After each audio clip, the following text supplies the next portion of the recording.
Is going on? We are back. It's been a while since the OG Woodward Bets put a show on together, but the house here Sunday morning, doing good out there. Beer and Scott back at it. Little technical difficulty here. Hopefully that smooths out. But Scott, how we doing, my man? Man, like I said, we've been fighting the COVID a little bit. You mentioned you look a little pale, but hey, Scott won, COVID zero. So we're back in the house here. Hopefully, we'll pick us some winners today. Had some fun watching football yesterday, Chris. Other than all them flags yesterday in that one game, it was like, damn, man, these referees are just awful. But still a fun time to sit around and watch some football. And as cold as it is outside, Chris, there ain't no need to go outside. That's for damn sure. I mean, we had it all. I mean, you had drama, you had close games, you had touchdowns, you had dildos on the field. I mean, what else could have happened on opening day of the NFL playoffs, the super wildcard weekend, as they're calling it? So we'll recap what we saw yesterday, preview the three games for today as well. Going to be another fun day of football, so we'll break those games down here as well. But wanted to say thank you to our boy Detroit Beastie. You know, you and I have been kind of in and out of the lineup here, dealing with illnesses. It kind of feels like the NBA around here. You never know who you're going to get in these chairs. So he's been the rock this week, so we appreciate him jumping in and his insights. But I think we're both on the right direction here. Again, you look as pale as your whiteboard back there, but I'm feeling a lot better here today. So hopefully we get cruising once again. But it's, it takes a village, as they say. So special shout out to Beastie and a shout out to you guys. Good morning. If you want to get involved in the show, hey, sound off in the comment section. And we're happy to take those questions and talk some football. So, Scott, let's recap yesterday's action. We started out Cincinnati and the Las Vegas Raiders, and a great game, 26-19. Cincinnati survives. I liked Vegas in that game. I thought they'd stay close. They tend to be there at the end, and they were. I mean, they had a shot right down to the end. So I still think all in all, obviously cashless Cincinnati tickets, but still not upset about being on the Raiders side of things. What'd you see in this game? I mean, Joe Burrow looks great. I mean, you got to give him credit coming off of that injury. Mixon still looks explosive. Jamar Chase, I mean, this guy is just something else. I mean, he's going to be, if not the best receiver in the league, he's going to be right there amongst the best. And they did it without the help of T. Higgins, who was uber chalky yesterday in DFS. So he was one of those that did not do much. I believe he didn't catch his first pass until the fourth quarter. So other side, costly turnover there by Derek Carr at the end. Josh Jacobs, he goes over 100 yards, but doesn't find the end zone. I think their bright spot was probably Zay Jones. So I think it went as expected. I think we both thought Cincinnati would win. I thought Vegas would keep it a little bit closer. But your thoughts, Cincinnati 26, Las Vegas 19. First of all, hey, now we're the last team here with a playoff victory in Detroit after Cincinnati pulled that one off after their 31-year hiatus. So the Lions are next in line there, Chris. And hey, the last 4 years in a row now, that team who has held that honor has come through with the playoff victory. So hey, maybe the Lions next year will get that monkey off our back. But Chris, I mean, watching that game, it was kind of difficult. There was just so many penalties. The referees were awful. That errant whistle that they said was blown before. I'm wondering, do they even review the audio in these, or are they just reviewing the video? I wasn't sure about that. But the one thing I didn't understand there, Chris, I mean, I did bet on the Raiders yesterday. I didn't understand what the hell are you clocking the ball for on first down. I didn't quite understand that. They wasted it down. I mean, they were right there. Throw the ball in the end zone. Like, I just didn't quite understand that. But definitely heard them there. But hey, good for Cincinnati. It was good to see.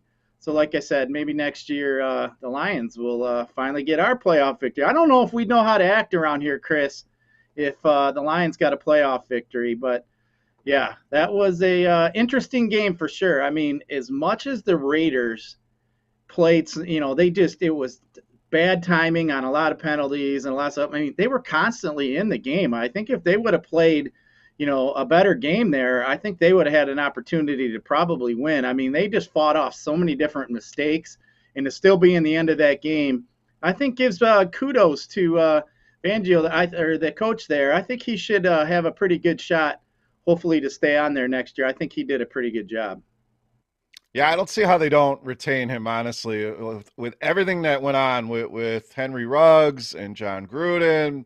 After story after story after story. The guy in the secondary, his name's not come to my head right now, that had his issues. So I mean, he went through a lot and kept this team viable. They were very competitive in every single game, like I said. So that game was, Cincinnati felt like they were going to run away with it in the beginning, and then kind of went silent. So looking forward, that's a little bit of a concern. In the playoffs, you really can't survive those lulls against good teams. We know they're likely going to have to hit the road here next week. So hopefully they get that together. T. Higgins back.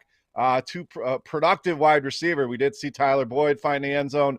CJ Uzama was a cheap kind of off the board tight end. He finds the end zone, but all in all, Vegas hung in there, just come up short. What were your thoughts? It was not that last drive where they had fourth down, but the one where they kicked the field goals. About 4 minutes left. They were down 10. I think they had a 4th and 3.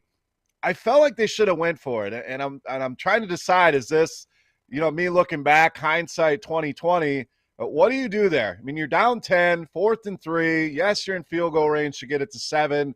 I think that would be the answer for most people. To me, I know Cincinnati is a high-powered offense. I want to go and score because, yeah, you get it to 7, but now all they got to do is go down, kick a field goal, and you're back in the same dilemma. You're down 2 scores. So what are you doing there? So I believe it was about 4 minutes ago, probably on the 20-ish. I forget exactly where they were, but a 4th and 3. I just feel like they should have went for it on that. Yeah, I can understand that logic, but I think Chris, I would have kicked the field goal. I mean, you needed 2 scores there. If you waste that opportunity and you don't get it on 4th down, I think that would have almost pretty much secured that the game would have been over. I think you just got to kick the field goal. I think that even came up a little bit during the broadcast, and I think Drew Brees was saying that he would have kicked it as well. But hey, I mean, they got it all the way down there. I mean, they had an opportunity. I think, a car, which I didn't quite understand there, that last pass. I mean, you got to throw it in the end zone. I mean, what are you doing? You're throwing it 2 yard or yard and a half in front of the end zone. I mean, even if the guy catches it, I'm not sure he falls in the end zone. So, yeah, not very good play selection there at the end, but what I didn't quite understand, though, Chris, the broadcast kept saying how Cincinnati was down to 2 defensive linemen, and they literally abandoned the run like the last 6 or 7 minutes of that game while Jacobs was getting yards and chunks beforehand. So I was kind of stunned that they didn't keep running the ball there. I would have tried to just kept pounding it to them, and then see how that went from there. But I just didn't understand, Chris, why they didn't run the ball any more than they should have there at the end. Yeah, Jacobs looked good. I mean, he didn't find the end zone, but he was wearing them boys out, and they kept talking about how he's one of those running backs that gets better as the game goes along, and the numbers kind of support that. But I mean, he was breaking off 6, 7, 8 yard runs each and every time he got the ball. So yeah, it was a little surprising as well. I think sometimes these offenses try to get too fancy instead of just boiling it down and let's play some smash mouth football and just run the ball down the field and get us our touchdown. So who knows? I think the better team certainly advanced in that one.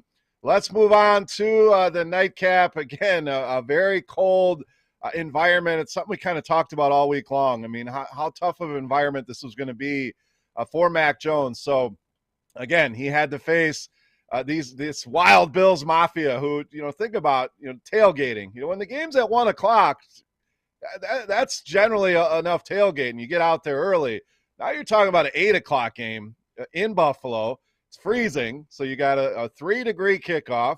You got people been partying all day. The tables, like you mentioned, which, you talked about if the Lions win a playoff game. If that happens, here's what we're going to do. A little sidetrack here. We're not setting up one table. We're doing like one of those crazy, like, triple-decker type tables, Scott, for BC to, like, jump off of and crash through all of them. So that's Lions playoffs. So that's what we have to look forward to. But so Mac Jones, I mean, I just thought it would be a tough spot for him to go into. Last time he went into Buffalo, didn't do much, handed the ball off 7,000 times. It kind of played out that way. I mean, Buffalo just blitzed them from the beginning. And we said, Buffalo has the looks of a Super Bowl championship team. New England, not so much. It was a nice story. They've looked good at times. They beat up on the teams they were supposed to, but they've really been struggling here down the stretch. And, they left their dildo on the field. It's basically what it boils down to here. Buffalo just smashes them. They will move on. Buffalo wins 47-17.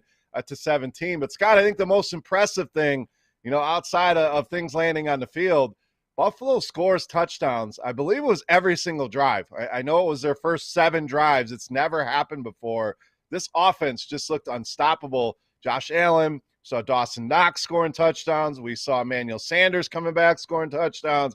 Gabriel Davis. Devin Singletary continues to be a revelation for them. So my question to you, how good is this Buffalo Bills team? I think they have the goods to go all the way, not only in the AFC, but to win this whole damn thing.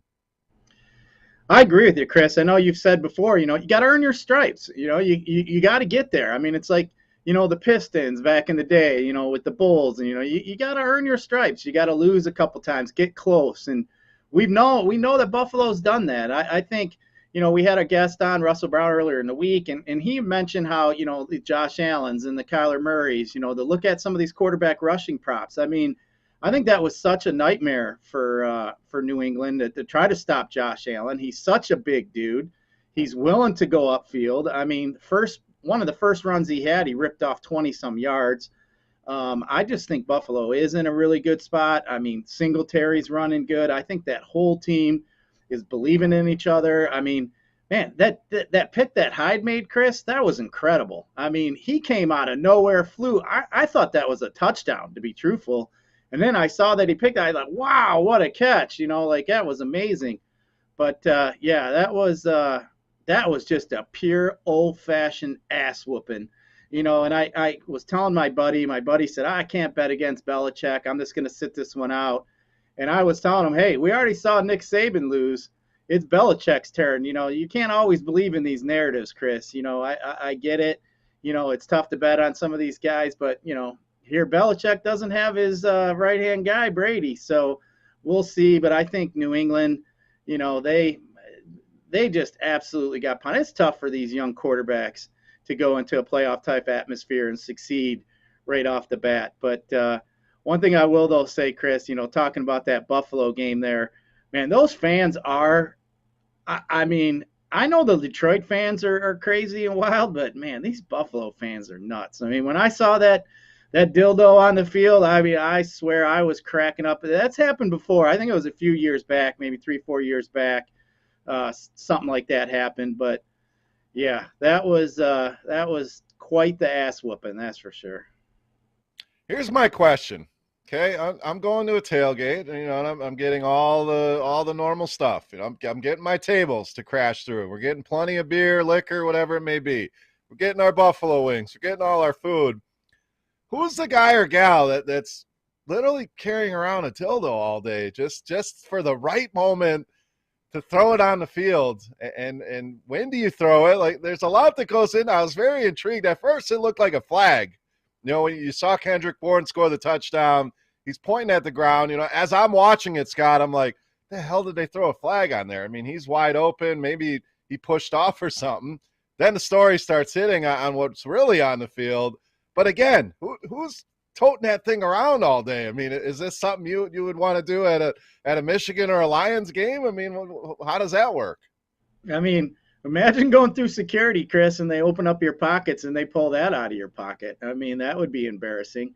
But, I mean, we've seen it time and time again in these different cities where people are throwing stuff on the field. And, hey, maybe Buffalo's thing is to throw dicks on the field. I don't know. But, yeah, that was interesting. It was funny, though, I will say. I mean, you score a touchdown, and all of a sudden, you turn around, and there's a, stinking dick on the field. I mean, hey, what can you say? It's good times. I love it. I just wonder who's toting that thing around all day is my only question. So if you got any thoughts on that in the chat, please feel free to talk about that, the games, whatever you want to talk about. I want to get to some of these comments, Scott. Myron Kidd, good morning.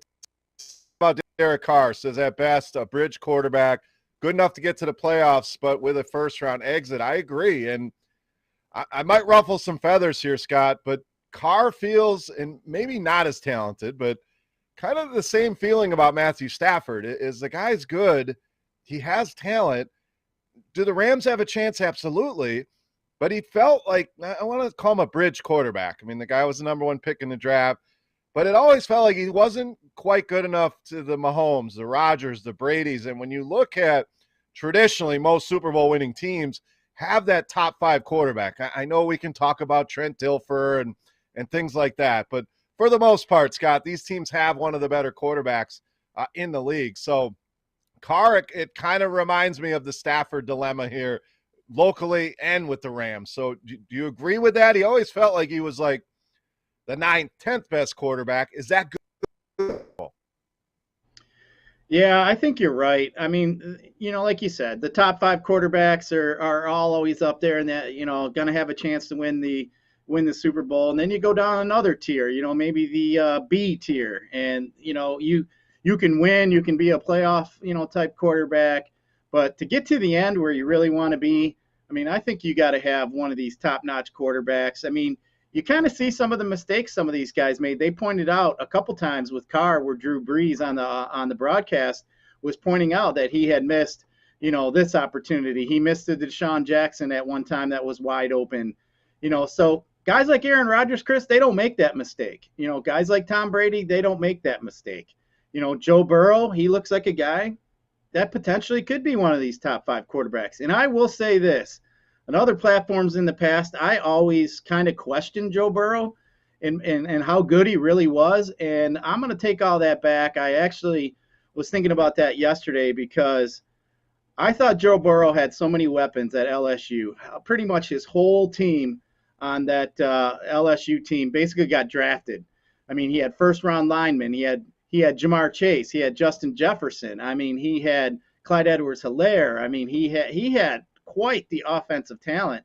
I thought Joe Burrow was the beneficiary of all that, and I kept saying, Justin Jefferson and Jamar Chase got Joe Burrow to be drafted number 1, that almost any, decent quarterback, could have had a season as he did, especially because he only came out, had one good year. So I thought, Burrow had an opportunity putting it together. He was in Cincinnati that, maybe he was going to not have all the tools he wanted. Cincinnati has kind of been like a franchise like the Lions or, the Bengals or the Browns, just always struggled, never any, obviously 31 years, they didn't have a playoff win.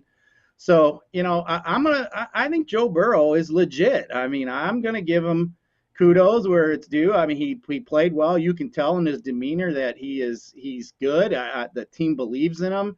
And, yeah, I think Cincinnati's going to be a team to be reckoned with here moving forward. And I'll tell you what, that division there is obviously is tough there with Pittsburgh and Baltimore and Cincinnati and Cleveland. And, man, I think Cincinnati there is going to own that division for the next decade as long as Joe Burrow stays healthy. Yeah, the future's certainly bright, and that the Joe Cool nickname fits him. I mean, always very level demeanor, does never looked rattled in any of these situations. So it's also funny how when they drafted Jamar Chase, who was college teammates with Joe Burrow, like you mentioned, I mean, those two had one hell of a connection. Probably the best offense I ever saw in college football, Scott. I mean, they were unstoppable. But the debate was, why did they not shore up that offensive line? How do you possibly pass on Penei Sewell there and take a wide receiver?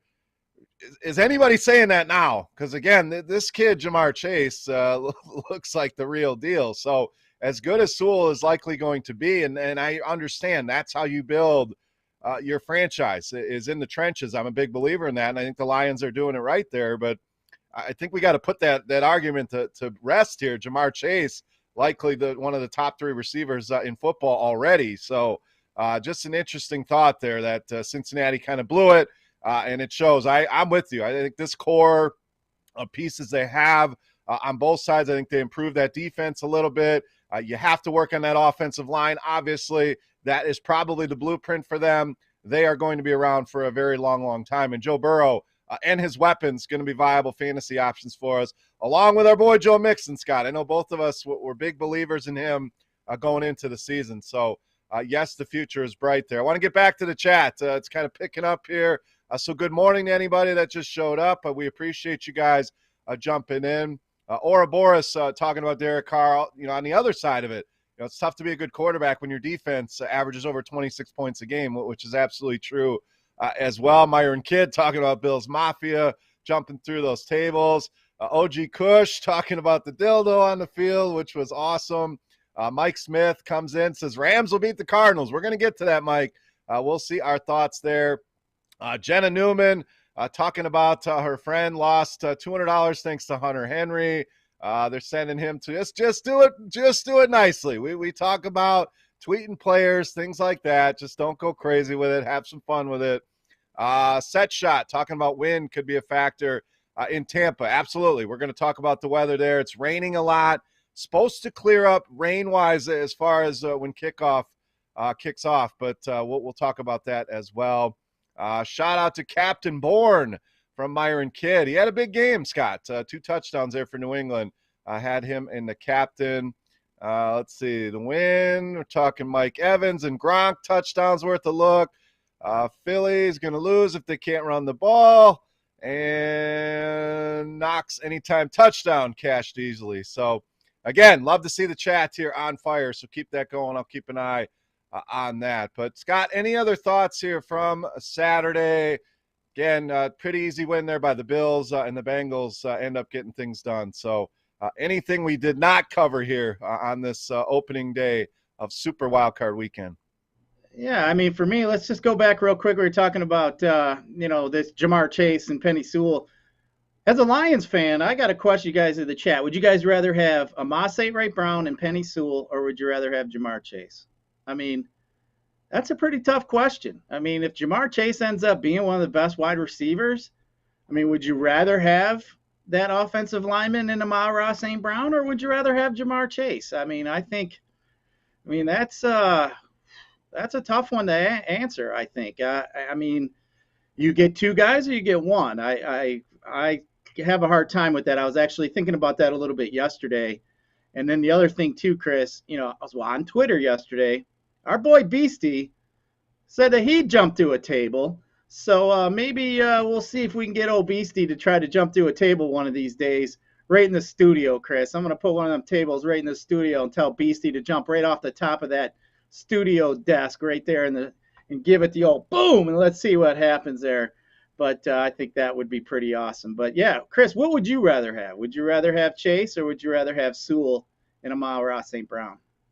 I'd rather have the combo. That's easy to me. We saw a lot of good things out of Amon-Ra St. Brown at the end of the year. And the other thing is, if you have a talent, the level of Jamar Chase here, is Jared Goff good enough to unlock all that Jamar Chase brings? And I think that would have been the main problem with that, is Joe Burrow, Chase have that connection.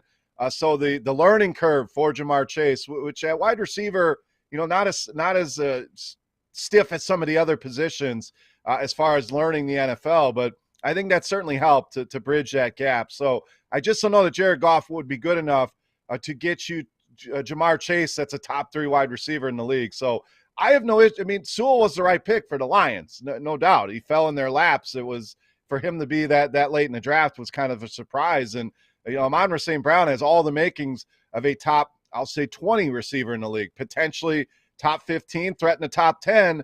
I don't know that he has that upside that Jamar Chase has to be the best receiver in all of football. But 2 guys for 1, it's generally, I'm going to go with the 2. Chase just fits better with Burrow there in Cincinnati for sure. And as far as Beastie through a table, like I mentioned, first I want the triple-decker table if the Lions ever win a playoff game. But, Scott, I have the perfect setting for Beastie. So the Woodward Heavyweights debuted on Friday. So hopefully you guys caught that. I want to give them boys another shout out. It was a very entertaining show with Easy, our boy Spencer. Both of them help us out tremendously here on the show behind the scenes. But they got a shot to put their first podcast together, and it was quite entertaining. So, those 2 guys, I think that's the setting, Scott. We get the table set up. We get Beastie a guest appearance on the Woodward Heavyweights, and we crash through some tables. What do you think? Yeah, I think that would be a good time there, Chris. I would crack up laughing. I'm not going to do that. I'm 50 years old. I'm too old to do that shit. But Beastie, we know he's in his mid-30s. He can still spring back a little bit. I think you and I, Chris, I mean, whew, that'd be tough for me there, buddy. I think I'd probably break my shoulder, my arm. Who knows? I don't know. But yeah, if Beastie wants to crash through a table in the heavyweights show, I think that would be quite entertaining. I would definitely want to do that. I know we always talk about having this want to bet segment. Somebody says something that they want to do. Hey, you want to bet? We've talked about. Beastie says he can smash a 30-pack of White Castles too. There, Chris. I want to watch him do that. If he can smash a 30 crave case of White Castles, I think that would be just as impressive as him jumping through a big table. There was another thing we could do on the Woodward heavyweights. Each of those boys gets a crave case, and you go to town. First one to smash that thing is the winner. A little side bet there, and then you got the loser has to crash through a table. See how this comes together. When you're a betting man, you just start getting more and more ideas. Yeah, that I don't know if easy crashing through a table that might not do well for the table or easy, but yeah, I got to give those guys a shout out. Those guys did really well with their podcast. I was watching; it was quite entertaining, and we already knew that those two were entertaining. I mean, I've been around in the studio there. Spencer is something else. I mean, that guy is pure comedy. I like being around. He's just the kind of guy you like to be around. I mean, right. He's funny. He's just entertaining. He's witty. He's a good guy. So glad to see those guys get their podcast off the ground, and I'm sure I'll be watching that every Friday. Oh, absolutely. It was fantastic. I still laugh when I watch the promo video. It makes me laugh every single time. So kudos to those guys. Wanted to give them a little bit more of a spotlight here on the show. They're doing a great job already.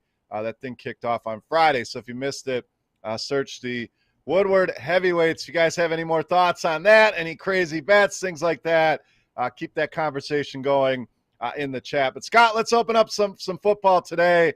It's a great day. We got 3 games starting at 1 o'clock, football all day long, so you can't beat it here.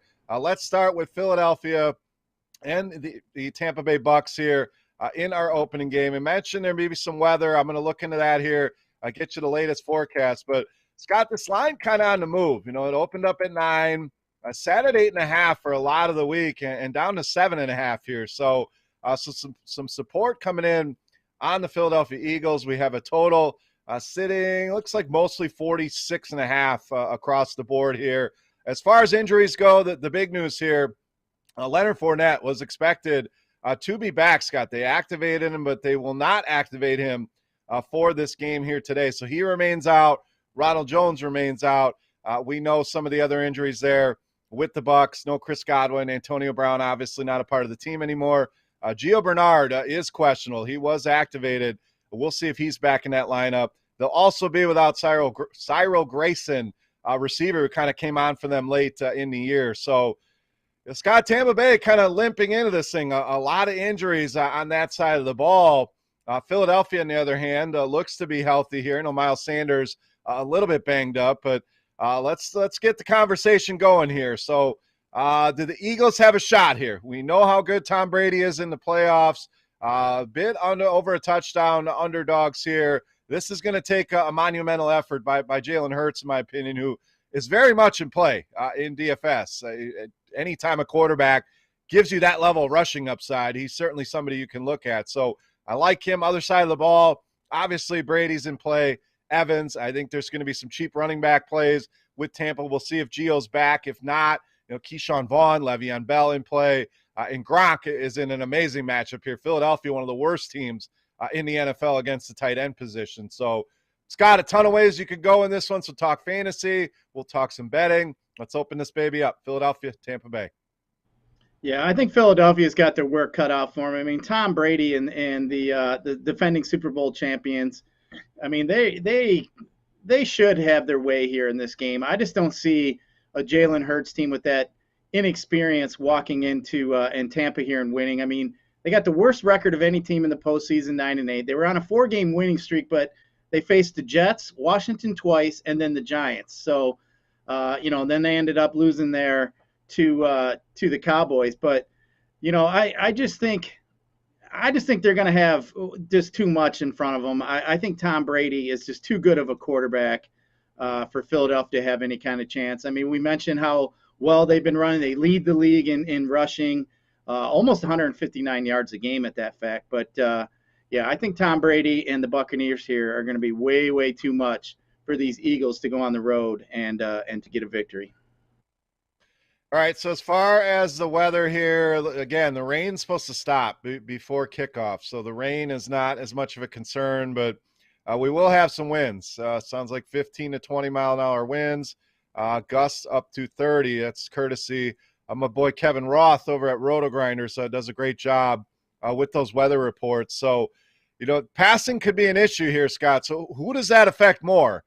And, at first you say, obviously, Tom Brady. Philadelphia doesn't pass a ton, but if we expect Tampa Bay to dominate this game and play from ahead, it may force Jalen Hurts to throw more. And, he's a little bit, obviously only been playing a few years. Brady's been through these kind of games and weather in New England. So does this affect Jalen Hurts more? Does this affect Tom Brady more? I mean, I guess we have to ask the question here. The easy answer is Hurts, but Brady, it could throw him off here as well. It could throw Brady up, but I just think Brady's so good at these short dink and dunk passes. He's going to be looking for Gronk. He's going to, I think Keyshawn Vaughn's a way better back than people give him credit for, too. I do like that kid, so I think he could have a pretty good game today. But, Chris, I mean, if it's going to be that windy, I think the under might be something that we could look at. But I still think Tom Brady and that offense should have their way here with the Eagles. We kind of got a split chat here. They're talking about, we got OG Kush talking about Gronk, 2 touchdowns. I absolutely love that. Like I said, Philadelphia, second most fantasy points allowed to tight ends this season. So not just in the playoffs, out of all teams. Ouroboros saying Philly sucks. People are overthinking this one. Then you got Set Shot on the other side talking about Philadelphia. They are live dogs. Tampa Bay banged up. The dogs barking today. I love it. We know underdogs in the playoffs.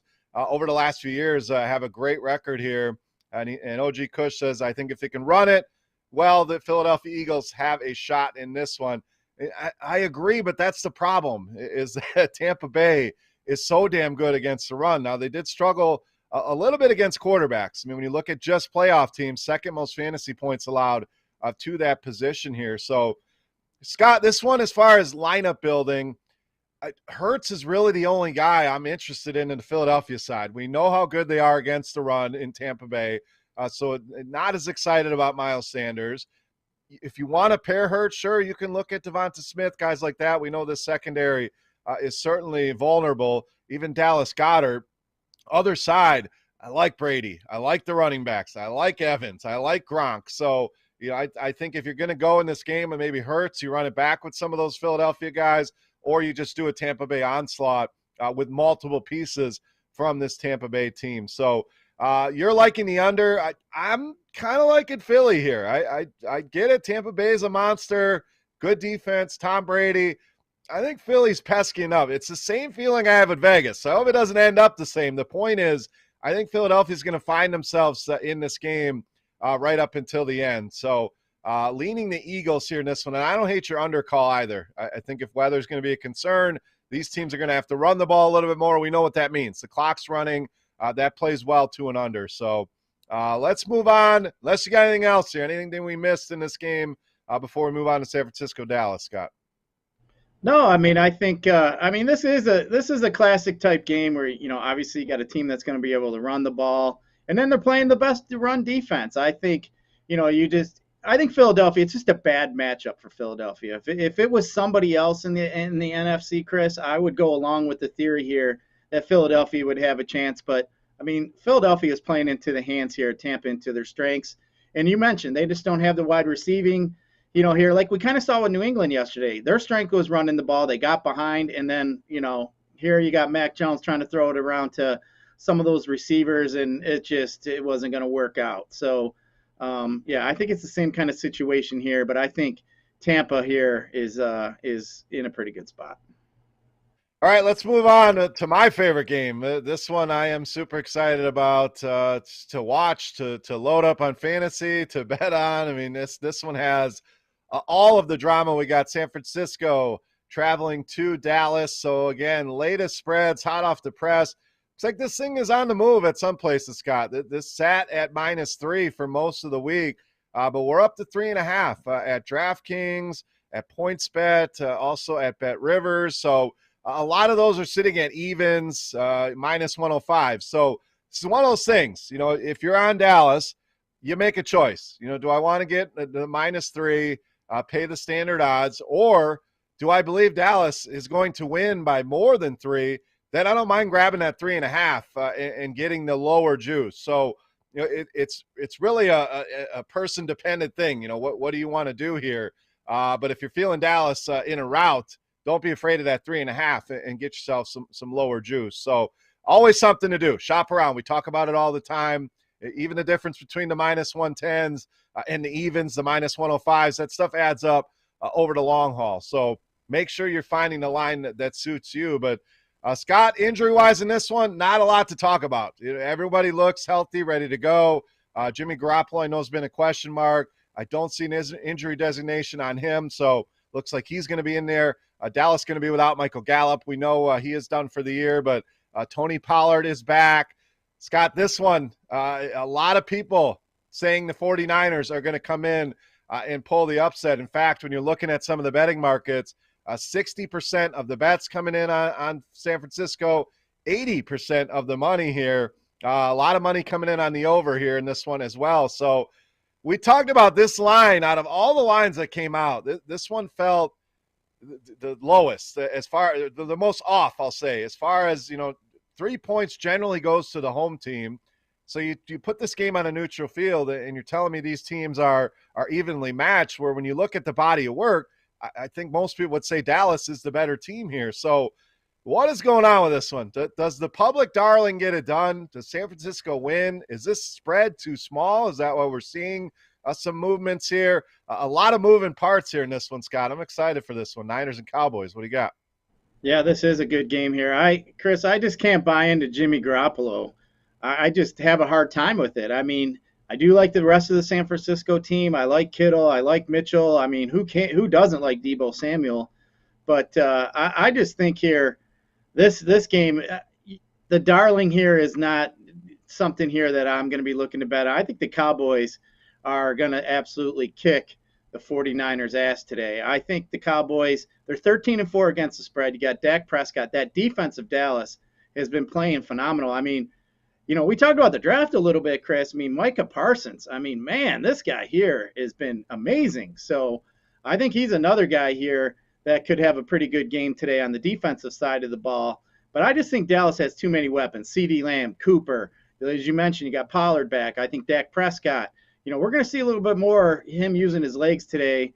I'm sure. I do like a little bit of his rushing props today, and maybe even for him to get into the end zone. But I do think this game here is going to be a smash mouth type, hard hitting type football game. I'm excited to watch it. I mean, the 49ers, they don't give up. I mean, they only gave up 100-yard rusher all year, and that was Jonathan Taylor. So the 49ers also gave up one 300-yard passing effort all year. Then that was on the road to the Bengals, to Joe Burrow. So, I mean, they're not just letting anybody walk in. I cannot see any kind of issues here for the Cowboys. I think the Cowboys are in a good spot. Dalton Schultz is a guy I like today to score a touchdown. But, I think the Cowboys here should have a pretty good chance of winning today.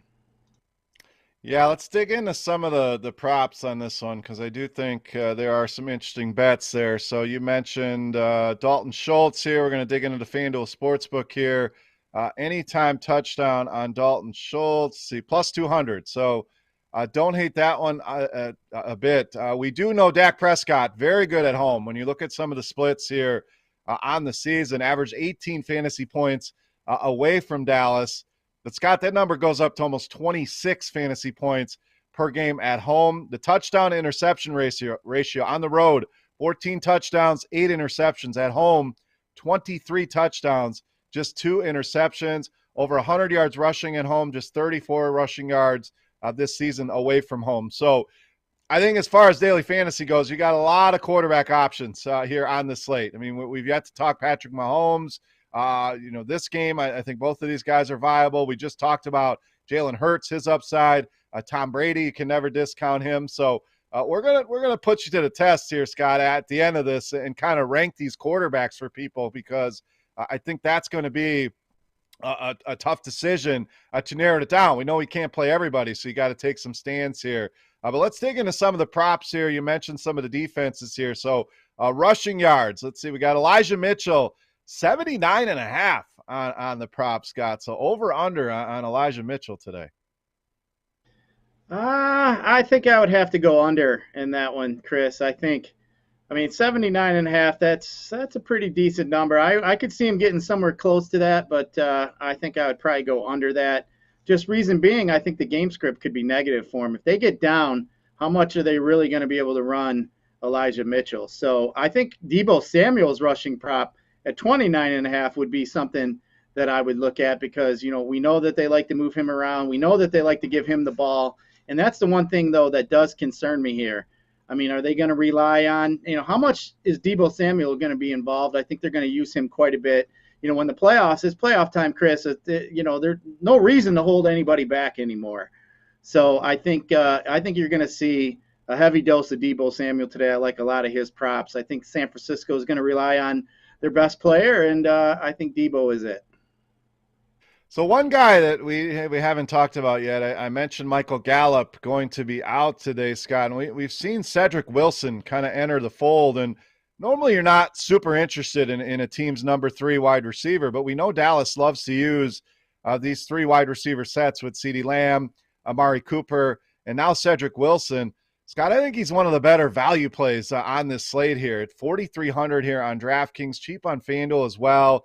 Been productive, 6 targets in each of the last 2 games without Gallup. We're talking 18 fantasy points, and then he had that 2 touchdown game against Philadelphia, 32 fantasy points. I'm trying to find some props on him. I don't see one listed in the FanDuel Sportsbook, but he's a guy that I want to get some money down on, whether it's receptions or receiving yards here in this game if I can find it. So I like the value there on Cedric Wilson. Thoughts on him here today? Yeah, I mean, Cedric Wilson is obviously a guy. I mean, we see Prescott. I mean, he does like to spread the ball around. So definitely like that. That'd be a guy in DFS, Chris, that, obviously you could look at that'll get you different. I mean, there's so many wide receiver options today that I could see a guy like Wilson being under 10% owned. You get 2 touchdowns, Chris. That's how you get to a top of a tournament really quick, especially on a short slate like we're going to have today. So, yeah, if you like a guy like Cedric Wilson, throw him in your lineups. Make sure you pair him up. Maybe pair him up with Prescott. Maybe throw in a Dalton Schultz, somebody like that. I mean, how many people that are going to want to play DFS today that are going to have Dak Prescott, Chris? And if they have 2 of his pass catchers, how many are really – I mean, how many are really going to click on Cedric Wilson? I mean, they're going to click on Coopers. They're going to click on the Lambs. They're going to click on the Dalton Schultz. So that is definitely a good way to get different.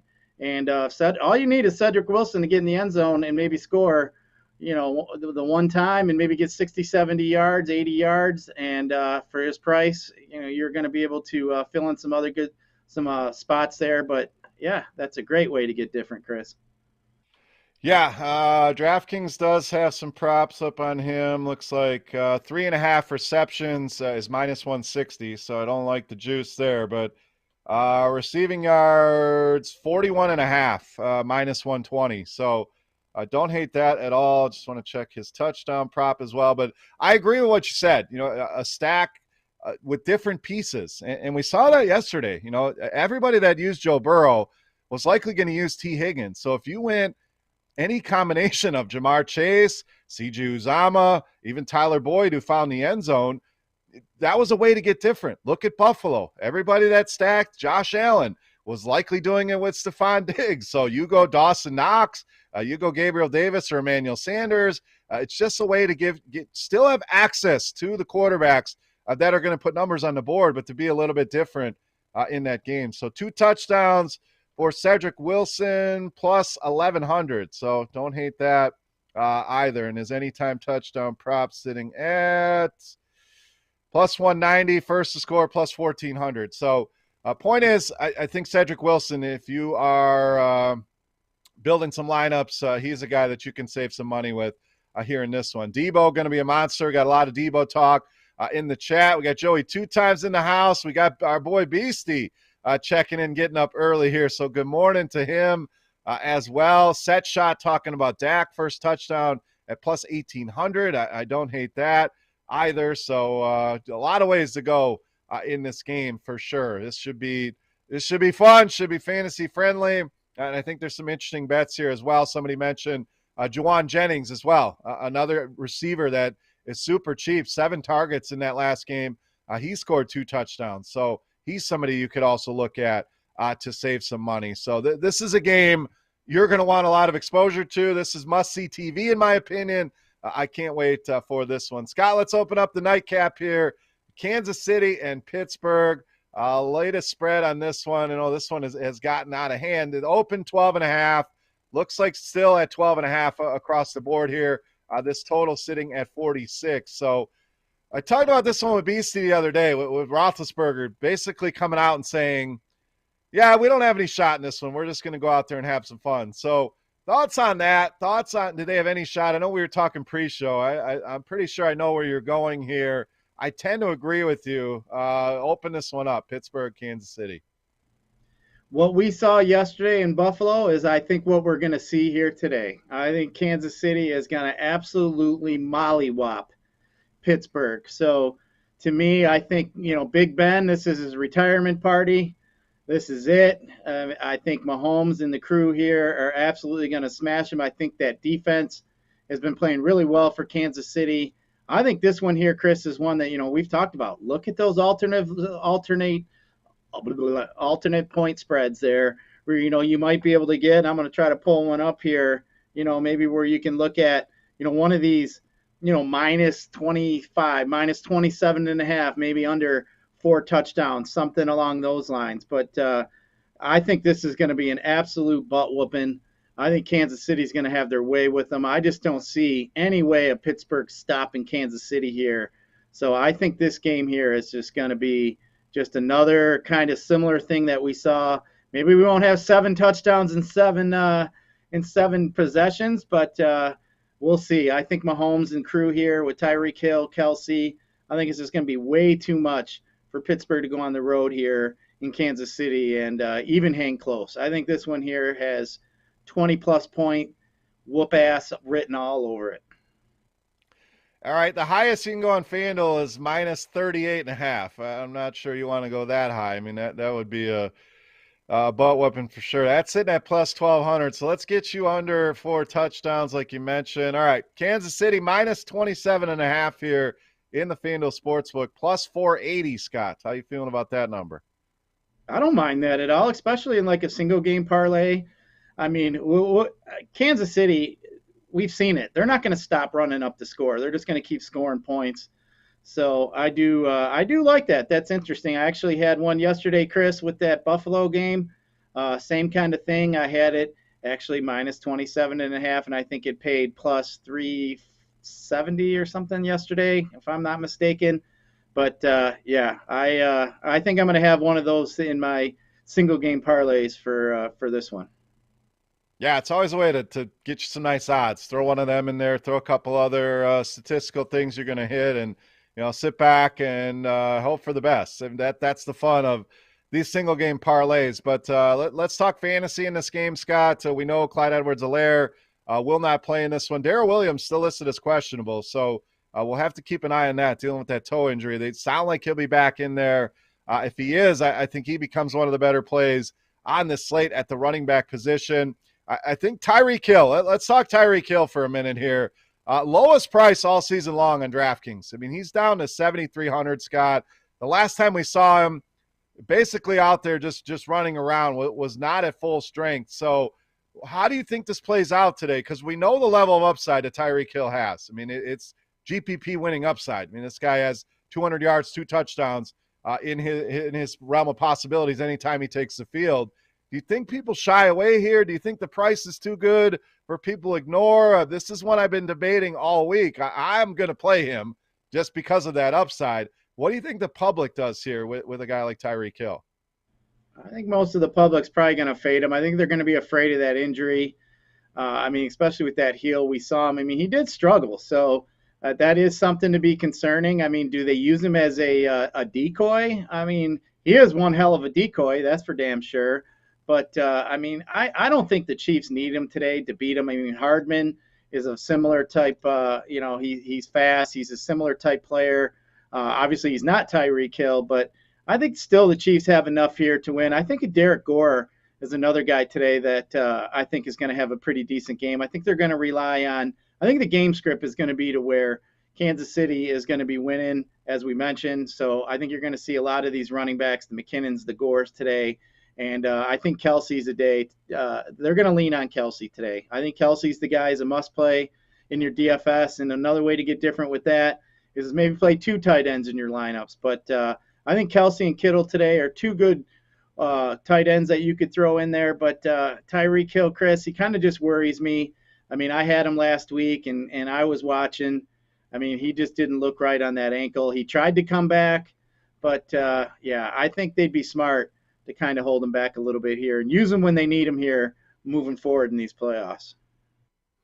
Yeah, I mean, that's the concern is the injury, of course. If they get out to any kind of substantial lead, they probably pull him out of the game. So you really need him to come out and either play in a competitive game and be healthy or be very involved in the early parts of a blowout. So I think the risk is worth the reward. Again, if he's healthy, he's at this price, Scott, he's probably 80% owned on this slate. So if I can get a discount there, I don't mind taking on that risk of him being hurt, being a decoy. Not going to do it across all my lineups. Cash games, you probably go a different direction. Just play it a little bit safer. But tournaments, I want that risk in my lineup. So just something for people to think about. What about the Pittsburgh side, Scott? Anything there to play? I mean, if we expect Kansas City to roll here, Pittsburgh going to be throwing the ball a ton. Looks like they're going to get Juju back, likely on a snap count, I'm sure. But is that Deontay Johnson racking up receptions? Is that Chase Claypool? Maybe Najee Harris out of the backfield? We saw him have a decent game when these two teams played a couple weeks ago. Where's your interest level here in Pittsburgh? If we expect the Chiefs to roll, there's going to be some stats and some garbage time on the Steelers side of the ball.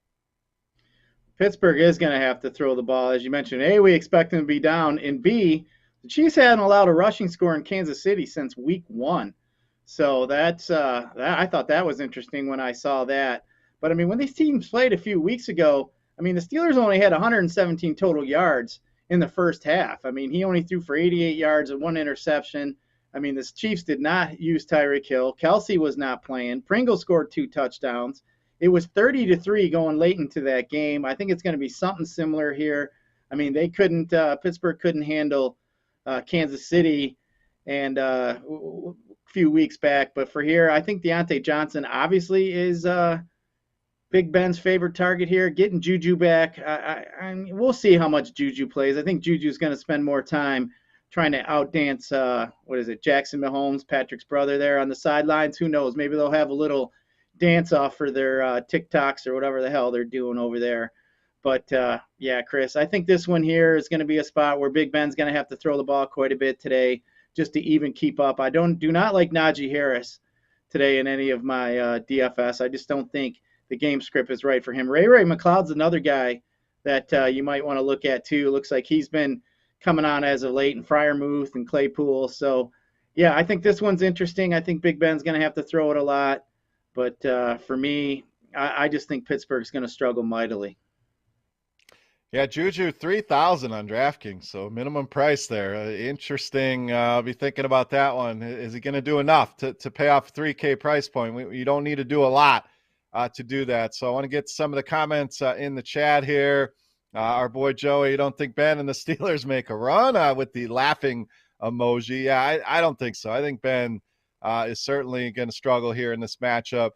Detroit Dabber says, part of me kind of hopes Ben said that they're going to go out and have fun, and then it's like how the Lions played the Rams. And who knows? There has to be a reason for it. I've never heard a quarterback say, we have no shot, we're just going to go have fun. So, Joey, nothing to lose at this point. Let her rip. Sterling Gentry said he likes Kansas City to go over 14.5 First half total points. I like that one. And enjoy talking about Wordle. Scott, have you tried this Wordle yet? I keep hearing about it.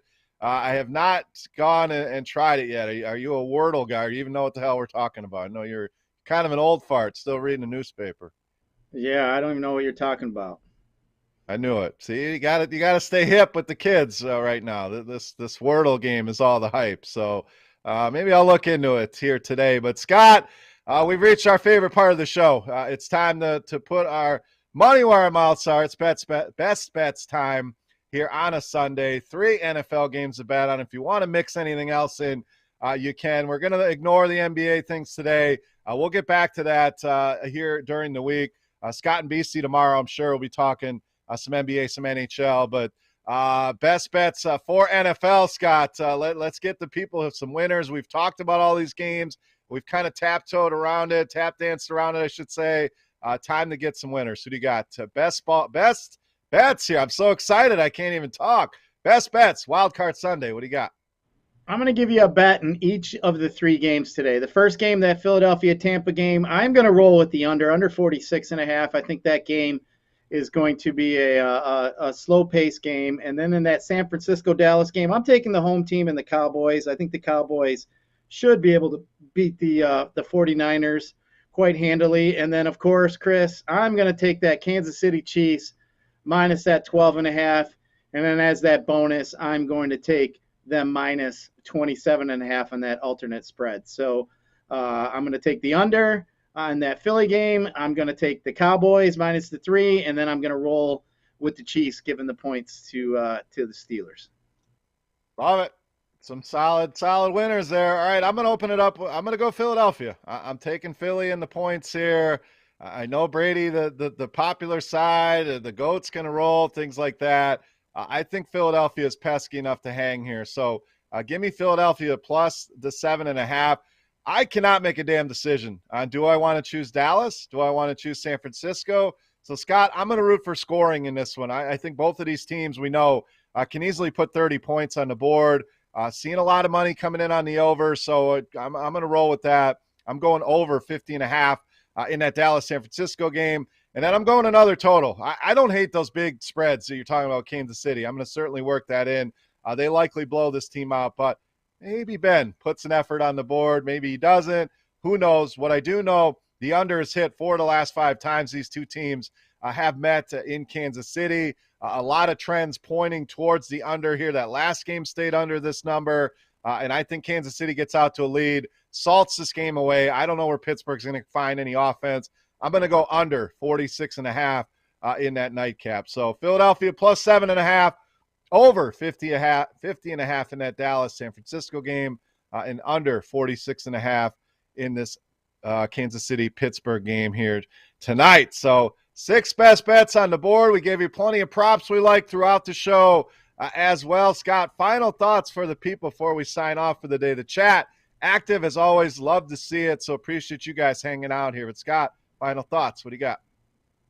Well, for one, Chris, I just want to bring up something that kind of hit close to home and for me. But if you guys are snowmobilers, please be careful. We had a death in the family over the weekend up in Marquette. So please, anybody who's out there snowmobiling, please be safe. But on top of that, though, Chris, looking forward to watching some football today. My palms are itching, so I'm ready to get some money here. But again, I just wanted to mention about being safe out there. I know it's a lot of fun to get out there and ride up on your snowmobile and do stuff like that. But yeah, it was a sad weekend here with the in the residence here.